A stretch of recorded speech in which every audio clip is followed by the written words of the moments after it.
Vande Mataram foundation Telangana రాష్ట్ర ప్రభుత్వ పరిధిలో నడుస్తున్న పాఠశాలలో రాణించిన ప్రతిభ కలిగిన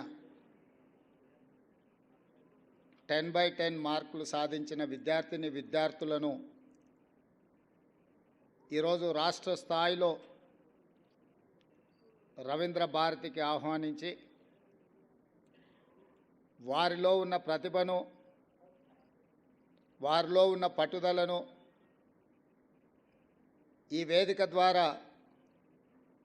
లక్షలాది మంది విద్యార్థులకు ఒక స్ఫూర్తినివ్వాలన్న ఆలోచనతో ప్రభుత్వ పాఠశాలల్లో ఉన్న విద్యార్థులు రాణించగలరు అని చెప్పడానికి కార్యక్రమాన్ని ఏర్పాటు చేసి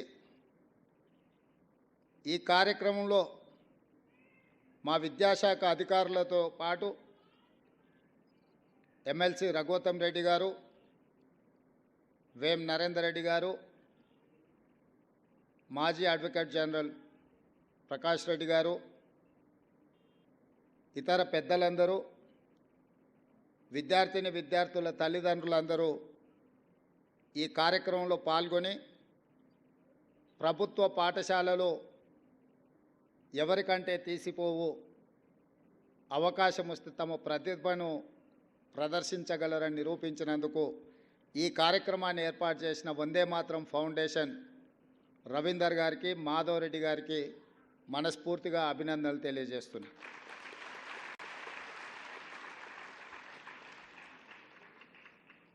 వాస్తవంగా ఇలాంటి కార్యక్రమాలను రాష్ట్ర ప్రభుత్వ పరంగానే అధికారికంగా నిర్వహిస్తే బాగుండేది.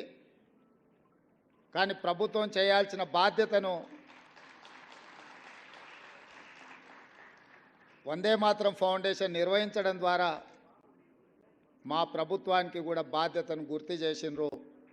ఇది ఒక మంచి కార్యక్రమం అని చెప్పి నేను ఈ సందర్భంగా తెలియజేయదలుచుకున్నాను. మిత్రులారా, మీ తల్లిదండ్రులు కష్టపడి,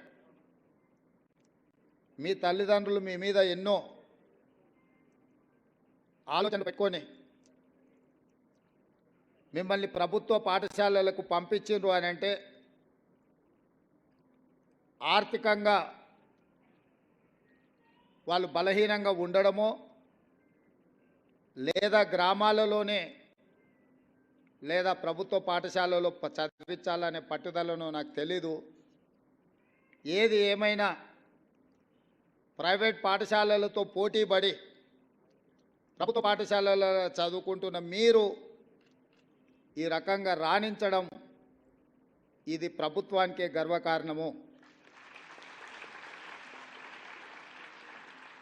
నారాయణ కాలేజీలో ర్యాంకు సాధిస్తే నారాయణ గారు ఫోటో దిగి ఈ విద్యార్థులు నా కాలేజ్ అని చెప్పుకుంటాడు. ప్రభుత్వ పాఠశాలలో మీరు ఈరోజు రాష్ట్ర స్థాయిలో రాణించి ప్రతిభను చాటితే ఈ ప్రభుత్వం నాది, నా ప్రభుత్వంలో చదువుకున్న విద్యార్థులు మీరు రాణించిందంటే మీరందరూ మా విద్యార్థులు.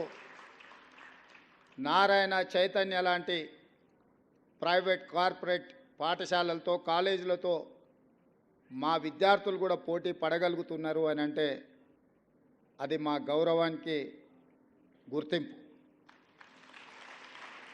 ఇందులో మా ప్రయత్నం పెద్దగా లేకపోయినా, మా ప్రభుత్వం పెద్ద ఎత్తున మీ పట్ల దృష్టి సారించకపోయినా మట్టిలో మాణిక్యాలుగా మీరు రాణించి ఈనాడు ఈ ప్రభుత్వానికి గౌరవం తెచ్చిపెట్టినందుకు విద్యార్థులందరినీ కూడా మనస్ఫూర్తిగా నేను అభినందిస్తున్నా.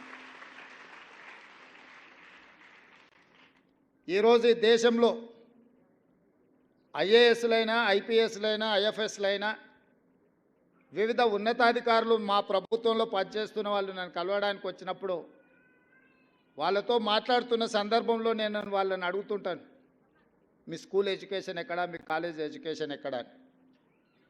ఎందుకు అని అంటే ఒక అంచనా వేయడానికి వీళ్ళు ప్రభుత్వ పాఠశాలలలో చదివినరా, ప్రైవేట్ కార్పొరేట్ స్కూల్స్లలో చదివినరా అని ఒక అంచనా కోసం నేను అడుగుతుంటా.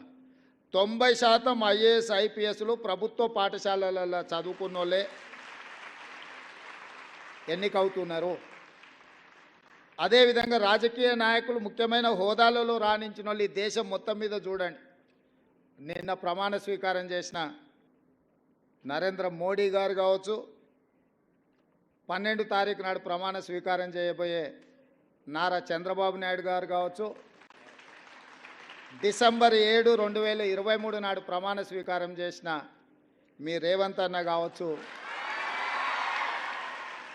మేమందరం ప్రభుత్వ పాఠశాలల్లో చదువుకొని ఈ స్థాయికి వచ్చినాం.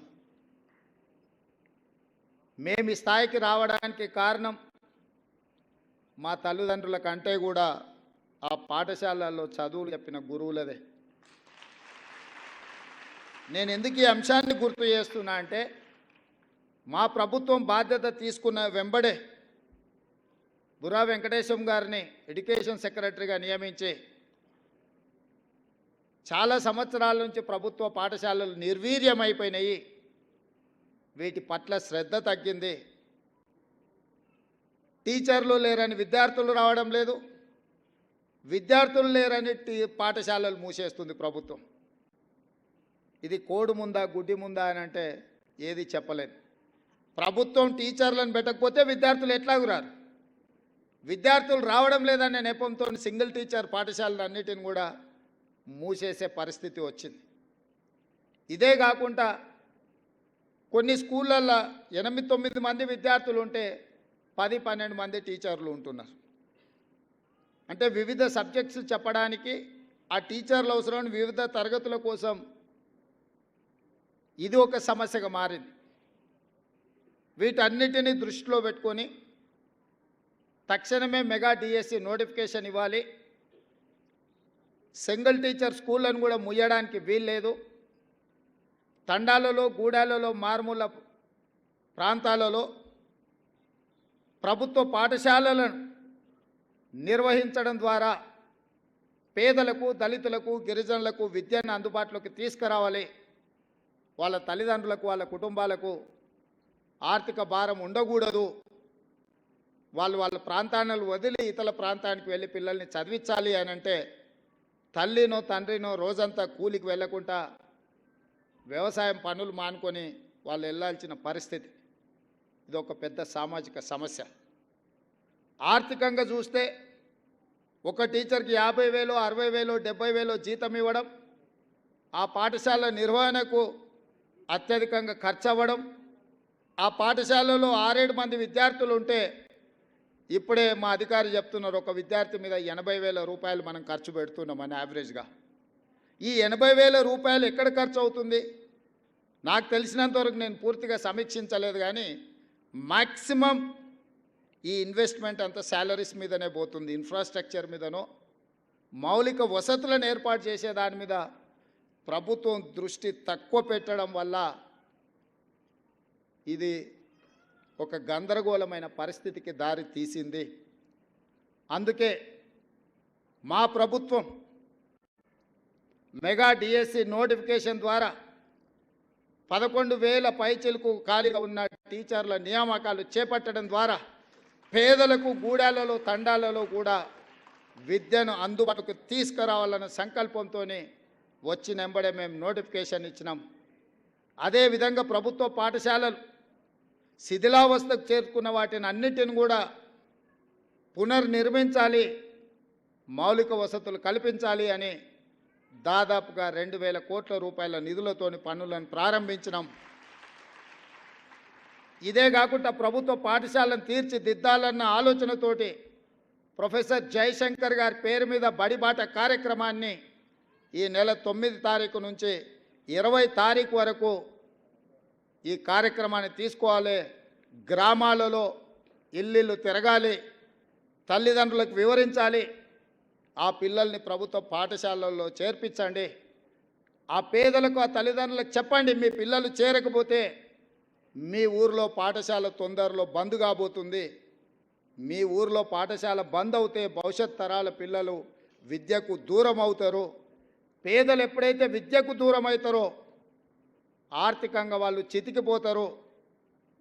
ఇంతకుముందు రవీందర్ గారు చెప్పినట్టుగా విద్య ఒక్కటే మనల్ని అభివృద్ధి పదం వైపు నడిపిస్తుంది అని నేను బలంగా నమ్ముతాను, విశ్వసిస్తాను.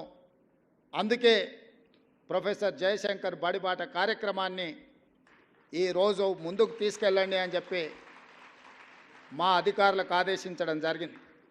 ఇదే కాదు, గ్రామాలలో ఉన్న పాఠశాలల యొక్క నిర్వహణ, మధ్యాహ్న భోజనం నుంచి బడి పిల్లలకి ఇచ్చే బట్టల వరకు ప్రతి బాధ్యత సెల్ఫ్ హెల్ప్ గ్రూప్లకు, అక్కడ ఉండే మహిళా సంఘాలకే అధికారికంగా నేను జీవో ఇచ్చి వాళ్ళకే అప్పచెప్పినాం. ఇవాళ ప్రభుత్వ పాఠశాలలో చదువుకునే పిల్లలకు ప్రభుత్వం ఇచ్చే డ్రెస్సులు మహిళా సంఘాల వాళ్ళే కుట్టి అక్కడ ఉండే విద్యార్థులు ఇచ్చే విధంగా వాళ్ళకే ఇచ్చినాం ఈరోజు.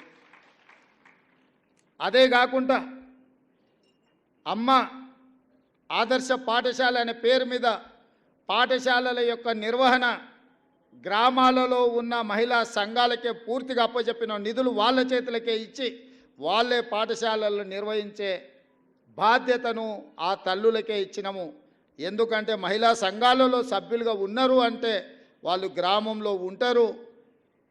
గ్రామంలో ఉండే ఆ తల్లులే వాళ్ళ పిల్లలని పాఠశాలకు పంపిస్తే వాళ్ళ పిల్లలు చదువుకునే పాఠశాలల్ని వాళ్ళ కుటుంబ సభ్యులుగా భావించి వాటిని తీర్చిదిద్దుతారు అని చెప్పి మధ్యాహ్న భోజన పథకానికి సంబంధించి కూడా బాధ్యతలన్నీ వాళ్ళ చేతుల్నే పెట్టి గ్రీన్ ఛానల్ ద్వారా వాళ్ళ నిధులను విడుదల చేయమని చెప్పి మా ఆర్థిక శాఖ కార్యదర్శికి, మా ఆర్థిక మంత్రికి నేను ఆదేశాలు ఇవ్వడం జరిగింది. ఇవన్నీ ఎందుకు చెప్తున్నా అంటే గ్రామీణ ప్రాంతం నుంచి వచ్చిన నాకు ప్రభుత్వ పాఠశాల యొక్క విలువ తెలుసు. ఈ ప్రభుత్వ పాఠశాల ద్వారా ఈ తెలంగాణ రాష్ట్రాన్ని పునర్నిర్మించాలన్న ఆలోచన, సంకల్పం మా ప్రభుత్వానికి ఉంది. అందుకే ఈ విధానాలన్నిటిని కూడా మేము సమీక్షించుకొని ముందుకెళ్తున్నాం. ఇంతకుముందే వస్తున్నప్పుడు ఇక్కడే మిత్రుడు వందే మాత్రం ఫౌండేషన్లో క్రియాశీలక పాత్ర పోషిస్తున్న మాధవ్ ఇంకొక మాట చెప్పిండు నాకు, సెమీ రెసిడెన్షియల్ విధానాన్ని మీ ప్రభుత్వం తీసుకుంటే బాగుంటుంది అని. నేను అడిగిన సెమీ రెసిడెన్షియల్ అంటే ఏంది అని. అంటే ఉదయం బ్రేక్ఫాస్ట్, మధ్యాహ్నం లంచ్తో పాటు ఈవినింగ్ కూడా స్నాక్స్ ఇస్తే పిల్లలు పాఠశాలలో తల్లిదండ్రులు వచ్చి వాళ్ళు పని మీద పోయి వాళ్ళకు భోజనం పెట్టాలన్నా టిఫిన్ పెట్టాలన్నా ఇబ్బంది అవుతుంది. కాబట్టి ప్రభుత్వం ఆ బాధ్యతను తీసుకుంటే బాగుంటుంది అని. ఆ సూచనను తప్పకుండా మా ప్రభుత్వం పరిగణలోకి తీసుకుంటుంది, పరిశీలిస్తుంది. ఇదే కాకుండా ఒక స్టడీ రిపోర్ట్ నేను నిన్నమన్న చూసిన, ఇంకా దాని లోతుగా విశ్లేషించేది ఉన్నది. కానీ ఇంతమంది విద్యార్థులు వాళ్ళ తల్లిదండ్రులు నీ వేదిక మీద నేను పంచుకోవాలని అనుకుంటున్నా. ఈ మధ్యకాలంలో మన తెలంగాణ రాష్ట్రంలో చాలా వరకు రెసిడెన్షియల్ స్కూల్స్ వచ్చినాయి. రెసిడెన్షియల్ స్కూల్స్ ఒక రకంగా విద్యను పెంచడానికి పనికొచ్చినా ఈ రెసిడెన్షియల్ స్కూల్స్ పిల్లల్ని చిన్న వయసులోనే పాఠశాల ఈ రెసిడెన్షియల్ స్కూల్స్ చేర్చడం ద్వారా తల్లిదండ్రుల మధ్యలో ఉన్న కుటుంబ సంబంధాలు బలహీనపడుతున్నాయని చెప్పి ఒక స్టడీ రిపోర్ట్ వచ్చింది. అమ్మ ఒడినే ప్రథమ పాఠశాల. అమ్మ ఒడిలోనే చాలా నేర్చుకోవడానికి అవకాశం ఉంటుంది. రెసిడెన్షియల్ స్కూల్స్ వల్ల, వాళ్ళ పేదరికం వల్ల అమ్మ ఒడిలో ఉండి సొంత గ్రామంలో ప్రభుత్వ పాఠశాలలో చదువుకోవాల్సిన విద్యార్థులు రెసిడెన్షియల్ స్కూల్స్లో జాయిన్ అయ్యి దూరానికి వెళ్ళినప్పుడు కుటుంబ సంబంధాలు, కుటుంబ బాంధవ్యాలు బలహీనపడుతున్నాయని ఒక స్టడీ రిపోర్ట్ వచ్చింది. ఇది భవిష్యత్తులో పెద్ద సామాజిక సమస్యగా మారడానికి కూడా అవకాశం ఉంది. కాబట్టి ఇక్కడ ప్రభుత్వం ఖచ్చితంగా రెసిడెన్షియల్ స్కూల్స్ని ఒక ప్రక్కన ప్రోత్సహిస్తూనే గ్రామాలలో ఉండే పాఠశాలల పట్ల నిర్లక్ష్యం వహించొద్దు. కొంతకాలం తర్వాత ఇది సామాజిక రుగ్మతగా, సామాజిక సమస్యగా పరిణమిస్తుంది. కాబట్టి ఖచ్చితంగా గ్రామాలలో ఉండి తల్లిదండ్రుల దగ్గర పెరుగుతూ ప్రభుత్వ పాఠశాలలో చదువుకోవడానికి అవసరమైన వెసులుబాటు, వసతులను కల్పించాల్సిన బాధ్యత ఏ ప్రభుత్వం వచ్చినా వాళ్ళ మీద ఉంటుంది. మా ప్రభుత్వం తప్పకుండా బాధ్యత నెరవేరుస్తుంది అని చెప్పి మీ ముందు నేను చెప్పదలుచుకున్నాను. ఎక్కడైనా మనం పెట్టే నిధులు ఖర్చు కావచ్చేమో కానీ విద్య మీద పెట్టే నిధులు పెట్టుబడి. ఇవాళ విద్య మీద ప్రభుత్వ పాఠశాలలో చదువుకున్న ఐఐటీలు చదువుకున్న వాళ్ళు, ఐటీ నిపుణులు దేశ విదేశాలలో రాణించి వాళ్ళు లక్షల కోట్ల రూపాయలు సంపాదించి ఆ సంపదను మళ్ళీ మన ప్రాంతాలకు, మన గ్రామాలకు పంపుతున్నారు అని అంటే మనం పెట్టిన పెట్టుబడి లాభాలతో తిరిగి వస్తుంది. విద్య మీద పెట్టే పెట్టుబడి, దీన్ని నేను సంపూర్ణంగా నమ్ముతాను. అందుకే ఈరోజు మీ కార్యక్రమానికి ఇతర ఏదో కార్యక్రమాలు ఉన్నా ఈ విద్యార్థులను కలవడం కోసం నిన్న ఢిల్లీలో ఉండే, యాక్చువల్గా మీ దగ్గరికి నిన్ననే రావాల్సి ఉండే, కొన్ని ప్రత్యేకమైన పరిస్థితుల వల్ల మిమ్మల్ని కలవడానికి నేను అవకాశం లేకపోయినా మా అధికారులకు ఆదేశించి ఈరోజు పెట్టండి, తప్పకుండా ఈ ప్రభుత్వ పాఠశాలలో చదువుకున్న విద్యార్థులను కలవడం ద్వారా నాకు మీ అందరితో కలిసే అవకాశం, మీ అందరినీ ప్రోత్సహించడానికి నాకు ఒక స్ఫూర్తి ఉంటుంది. అదేవిధంగా మా ప్రభుత్వం చేపడుతున్న చర్యల్ని కూడా మీ ద్వారా ప్రజలకు వివరించాలన్న ఆలోచన నాకు ఉండే. తప్పకుండా భవిష్యత్తులో ఈరోజు సిలబస్ ఎప్పుడో తయారు చేసుకుంటే కొన్ని సంవత్సరాల కొద్దీ అదే సిలబస్ ఉండడం వల్ల ప్రస్తుత మారిన కాలమాన పరిస్థితుల్లో ఆ సిలబస్ అనేది కూడా కొంత ఇర్రిలవెంట్ అవుతుంది. అందుకే మా ప్రభుత్వం స్పష్టమైన నిర్ణయం తీసుకున్నది, విద్యా కమిషన్ అపాయింట్ చేయాలని. విద్యా కమిషన్ ద్వారా మీ అవసరాలు ఎప్పటికప్పుడు, ఎట్లయితే మైనారిటీ కమిషన్, ఎట్లయితే మహిళా కమిషన్ అపాయింట్ చేసి ఎప్పటికప్పుడు వాళ్ళ సమస్యల్ని ఫిర్యాదు చేసుకోవడానికి ఒక అవకాశం కల్పించి ఆ సమస్యల్ని పరిష్కరించడానికి ఎట్లయితే కమిషన్స్ ప్రభుత్వాలకు రికమెండేషన్స్ ఇచ్చి ఆ ప్రభుత్వాల సమస్యలు పరిష్కరిస్తున్నాయో, మా ప్రభుత్వం స్పష్టంగా 2 ప్రాంతాలను ప్రత్యేకంగా గుర్తించింది. ఒకటి విద్య, 2 వ్యవసాయం. తొందరలోనే విద్యా కమిషన్ అపాయింట్ చేయడం ద్వారా నిరంతరం మీ సమస్యల్ని పర్యవేక్షిస్తూ మీ సమస్యల పరిష్కారం కోసం పాటుపడడానికి ఒక నిరంతరం పనిచేసే వ్యవస్థను ఏర్పాటు చేయాలని మా ప్రభుత్వం నిర్ణయం తీసుకున్నది. అదేవిధంగా వ్యవసాయ కమిషన్ను కూడా మేము ఏర్పాటు చేయబోతున్నాం. తద్వారా విత్తనాలు కానీ, నకిలీ విత్తనాలు కానీ, ఎరువులు కానీ, సంస్థలు కానీ, ప్రభుత్వాలు కానీ రైతులకు నష్టం జరిగినప్పుడు, రైతులకు అన్యాయం చేసినప్పుడు వాళ్ళ తరఫున ఆదేశాలు ఇవ్వడానికి, వాళ్ళ తరఫున ప్రభుత్వాలకు నివేదికలు చేర్చడానికి కమిషన్స్ అవసరం. ఈ విద్యా కమిషన్ని, అదేవిధంగా వ్యవసాయ కమిషన్ని ప్రాధాన్యతతో తీసుకొని మా ప్రభుత్వం వీటిని ఎస్టాబ్లిష్ చేస్తుంది.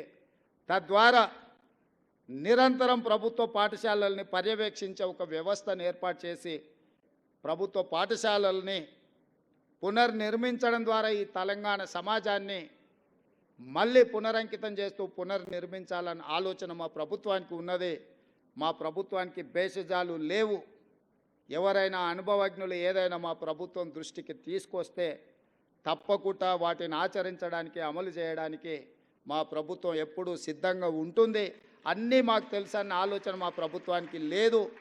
ఎవరైనా ఇందులో ప్రత్యేకంగా స్టడీ చేసిన రిపోర్ట్స్ కానీ, నివేదికలు కానీ, సజెషన్స్ కానీ మా ప్రభుత్వానికి ఏమి ఇవ్వాలనుకున్నా ఎల్లవేళలా మా అధికారులు అందుబాటులో ఉంటారు. మా అధికారుల దృష్టికి తీసుకొస్తే నేను కూడా వాళ్ళు సూచించిన వ్యక్తులను, సంస్థల్ని కలవడానికి నాకు ఎలాంటి అభ్యంతరం లేదు. అందుకే ఈరోజు మిమ్మల్ని అందరినీ ప్రత్యేకంగా కలిసిన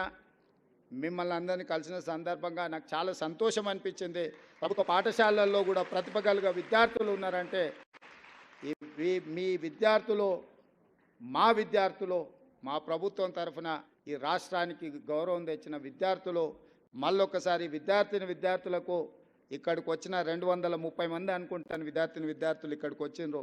మీకు అందరికీ మనస్ఫూర్తిగా అభినందనలు తెలియజేస్తూ, ఇంతకుముందు ఫ్రీ అడ్మిషన్ అనేది అన్నారు, మరి అది ఇంటర్వ్యూసా ఫ్రీనా నాకు అర్థం కాలే. మా బుర్రా వెంకటేశం గారికి నేను ఆదేశాలు ఇస్తున్నా, ఈ 10/10 వచ్చిన విద్యార్థులకు ఫ్రీ అడ్మిషన్స్ కావాలని వాళ్ళు ఒక సూచన చేసిండ్రు. అదేందో నోట్ చేసుకొని వాళ్ళ ఫీ గవర్నమెంట్ పే చేయాలన్నా మాకు అభ్యంతరం లేదు. రెసిడెన్షియల్ కాలేజీలలో వాళ్ళ అడ్మిషన్లైనా తక్షణమే ఆ అడ్మిషన్స్ ఎట్లా వాళ్ళకి ఇప్పించాలనో మా సెక్రటరీ గారు ఇమ్మీడియట్గా దాని మీద దృష్టి పెట్టాలి. భవిష్యత్తులో కూడా ఈరోజు 10/10 సాధించిన విద్యార్థులకు నా సూచన, మళ్ళీ ఇంటర్మీడియట్లో కూడా స్టేట్ ర్యాంక్స్ తీసుకొని రావాలి. చాలామంది 10th క్లాస్లో బాగా వస్తారు, బాగా చదువుకున్నామని ఇంటర్లో జాయిన్ కాగానే కొంత విద్య పట్ల నిర్లక్ష్యం వహిస్తారు. ఈ 10th క్లాస్లో వచ్చిన గవర్నమెంట్ స్టూడెంట్స్ అందరూ ఇంటర్మీడియట్లో కూడా 12th క్లాస్లో కూడా మీరు మంచిగా రాణించాలి. మీరు భవిష్యత్తులో డాక్టర్లు, లాయర్లు, ఇంజనీర్లు, ఐఏఎస్లు, ఐపీఎస్లు కావాలని మేము ఆకాంక్షిస్తూ మీ అందరికీ ఈ ప్రభుత్వం అండగా నిలబడుతుంది. సమస్యల్ని పరిష్కరిస్తాం.